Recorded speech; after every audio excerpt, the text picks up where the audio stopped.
ولا يحسبن الذين يبخلون بما آتاهم الله من فضله هو خيرا لهم بل هو شر لهم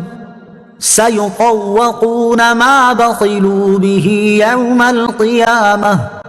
وَلِلَّهِ مِيرَاثُ السَّمَاوَاتِ وَالْأَرْضِ وَاللَّهُ بِمَا تَعْمَلُونَ خَبِيرٌ۔ ترجمہ: اور جو لوگ اس چیز میں بخل کرتے ہیں جو اللہ نے انہیں اپنے فضل سے دی ہے، وہ ہرگز اسے اپنے لیے اچھا نہ سمجھیں، بلکہ یہ بخل ان کے لیے برا ہے۔ ان قریب قیامت کے دن ان کے گلوں میں اسی بال کا توق بنا کر ڈالا جائے گا جس میں انہوں نے بخل کیا تھا، اور اللہ ہی آسمانوں اور زمین کا وارث ہے، اور اللہ تمہارے تمام کاموں سے خبردار ہے۔ الذین یبخلون، وہ جو بخل کرتے ہیں۔ اس آیت میں اللہ تعالیٰ کی راہ میں مال خرچ کرنے میں بخل کرنے والوں کے بارے میں شدید وعید بیان کی گئی ہے، اور اکثر مفسرین نے فرمایا کہ یہاں بخل سے زکوٰۃ کا نہ دینا مراد ہے، زکوٰۃ ادا نہ کرنے کی وعید۔ اللہ تبارک و تعالیٰ ارشاد فرماتا ہے: والذین یکنزون الذهب والفضة ولا ينفقونها في سبيل الله فبشرهم بعذاب أليم يوم يحمى عليها في نار جهنم فتكوى بها جباههم وجنوبهم وظهورهم هذا ما كنزتم لأنفسكم فذوقوا ما كنتم تكنزون۔ ترجمہ: اور وہ لوگ جو سونا اور چاندی جمع کر رکھتے ہیں اور اسے اللہ کی راہ میں خرچ نہیں کرتے، انہیں دردناک عذاب کی خوشخبری سناؤ، جس دن وہ مال جہنم کی آگ میں تپایا جائے گا، پھر اس کے ساتھ ان کی پیشانیوں اور ان کے پہلوؤں اور ان کی پشتوں کو داغا جائے گا، اور کہا جائے گا یہ وہ مال ہے جو تم نے اپنے لیے جمع کر رکھا تھا، تو اپنے جمع کرنے کا مزہ چکھو۔ بخاری شریف کی حدیث ہے، حضرت ابو ہریرہ رضی اللہ تعالی عنہ سے روایت ہے، رسول اکرم صلی اللہ تعالی علیہ وسلم نے ارشاد فرمایا کہ جس کو اللہ عز و جل نے مال دیا اور اس نے زکوٰۃ ادا نہ کی، روز قیامت وہ مال سانپ بن کر اس کو توق کی طرح لپٹے گا اور یہ کہہ کر ڈستا جائے گا کہ میں تیرا مال ہوں، میں تیرا خزانہ ہوں۔ بخل کی تعریف یہ ہے کہ جہاں شرعاً یا عرف و عادت کے اعتبار سے خرچ کرنا واجب ہو، وہاں خرچ نہ کرنا بخل ہے۔ زکوٰۃ، صدقہ فطر وغیرہ میں خرچ کرنا شرعاً واجب ہے، اور دوست احباب، عزیز رشتہ داروں پر خرچ کرنا عرف و عادت کے اعتبار سے واجب ہے۔ بخل کی مذمت قرآن مجید اور کثیر احادیث میں بخل کی شدید مذمت بیان کی گئی ہے، چنانچہ اللہ تعالیٰ ارشاد فرماتا ہے: ها أنتم هؤلاء تدعون لتنفقوا في سبيل الله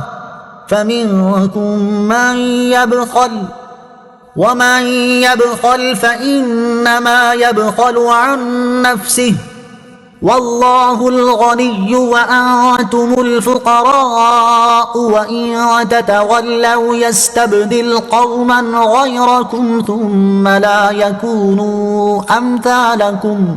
ترجمہ: ہاں یہ جو تم لوگ ہو، تم بلائے جاتے ہو تاکہ تم اللہ کی راہ میں خرچ کرو، تم میں کوئی بخل کرتا ہے، اور جو بخل کرے وہ اپنی ہی جان سے بخل کرتا ہے، اور اللہ بے نیاز ہے، اور تم سب محتاج ہو، اور اگر تم منہ پھیرو گے تو وہ تمہارے سوا اور لوگ بدل دے گا، پھر وہ تم جیسے نہ ہوں گے۔ ابو داؤد شریف کی حدیث ہے، حضرت ابو ہریرہ رضی اللہ تعالی عنہ سے روایت ہے، حضور اقدس صلی اللہ تعالی علیہ وسلم نے ارشاد فرمایا: آدمی کی دو عادتیں بری ہیں، نمبر 1 بخیلی جو رلانے والی ہے، نمبر 2 بزدلی جو ذلیل کرنے والی ہے۔ حضرت ابو ہریرہ رضی اللہ تعالی عنہ سے روایت ہے، حضور پر نور صلی اللہ تعالی علیہ وسلم نے ارشاد فرمایا: مالدار بخل کرنے کی وجہ سے بلا حساب جہنم میں داخل ہوں گے۔ حضرت عبداللہ بن عمر رضی اللہ تعالیٰ عنہ سے روایت ہے، نبی اکرم صلی اللہ تعالیٰ علیہ وسلم نے ارشاد فرمایا: کوئی بخیل جنت میں نہیں جائے گا۔ حضرت ابو ہریرہ رضی اللہ تعالیٰ عنہ سے روایت ہے، نبی کریم علیہ الصلوۃ والسلام نے ارشاد فرمایا: بخیل اللہ عز و جل سے دور ہے، جنت سے اور آدمیوں سے دور ہے، جبکہ جہنم سے قریب ہے۔ حضرت ابو ہریرہ رضی اللہ تعالیٰ عنہ سے روایت ہے، حضور پر نور صلی اللہ تعالیٰ علیہ وسلم نے ارشاد فرمایا: بخل جہنم میں ایک درخت ہے، جو بخیل ہے اس نے اس کی ٹہنی پکڑ لی ہے، وہ ٹہنی اسے جہنم میں داخل کیے بغیر نہ چھوڑے گی۔ بخل کا علمی اور عملی علاج۔ بخل کا علاج یوں ممکن ہے کہ بخل کے اسباب پر غور کر کے انہیں دور کرنے کی کوشش کرے۔ جیسے بخل کا بہت بڑا سبب مال کی محبت ہے۔ مال سے محبت نفسانی خواہش اور لمبی عمر تک زندہ رہنے کی امید کی وجہ سے ہوتی ہے۔ اسے قناعت اور صبر کے ذریعے اور بکثرت موت کی یاد اور دنیا سے جانے والوں کے حالات پر غور کر کے دور کرے۔ یوں ہی بخل کی مذمت اور سخاوت کی فضیلت حب مال کی آفات پر مشتمل احادیث و روایات اور حکایات کا مطالعہ کر کے غور و فکر کرنا بھی اس مہلک مرض سے نجات حاصل کرنے میں ممد و معاون ثابت ہوگا۔ لقد سمع الله قول الذين قالوا إن الله فقير ونحن أغنياء سنكتب ما قالوا وقتلهم الأنبياء بغير حق ونقول ذوقوا عذاب الحريق ذلك بما قدمت أيديكم وأن الله ليس بظلام للعبيد.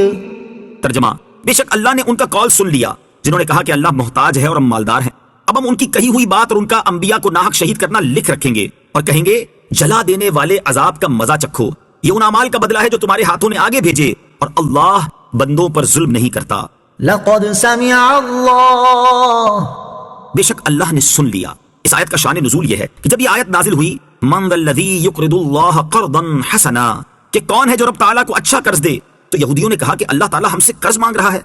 تو ہم غنی ہوئے اور اللہ تعالیٰ فقیر. اس پر یہ آیت کریمہ اتری اور فرمایا گیا کہ اللہ تعالیٰ نے ان گستاخوں کی بات سن لی ہے جنہوں نے کہا اللہ عز و جل محتاج ہے اور ہم مالدار ہیں. اب ہم ان کے اعمال ناموں میں ان کی کہی ہوئی بات اور ان کے دوسرے کفریات جیسے ان کا انبیاء کرام علیہ الصلوۃ والسلام کو شہید کرنا لکھ رکھیں گے، اور قیامت کے دن ان کی ان گستاخیوں کے بدلے میں کہیں گے اب جلا دینے والے عذاب کا مزہ چکھو. انبیاء کرام علیہ الصلوۃ والسلام کی گستاخی اللہ تعالیٰ کی گستاخی ہے. یہاں آیت میں اللہ تعالیٰ کی گستاخی اور انبیاء کرام علیہ الصلوۃ والسلام کو قتل کرنے کے ساتھ ساتھ بیان کر کے عذاب کی ایک ہی وعید بیان کی ہے. اس سے معلوم ہوا کہ یہ دونوں جرم بہت عظیم ترین ہے اور قباحت میں برابر ہیں، اور شان انبیاء علیہ الصلوۃ والسلام میں گستاخی کرنے والا شان الہی عز و جل میں گستاخی کرنے والے کی طرح جہنم کا مستحق ہے، کیونکہ انبیاء کرام علیہ الصلوۃ والسلام کی گستاخی اللہ تعالیٰ کی گستاخی ہے. الذين قالوا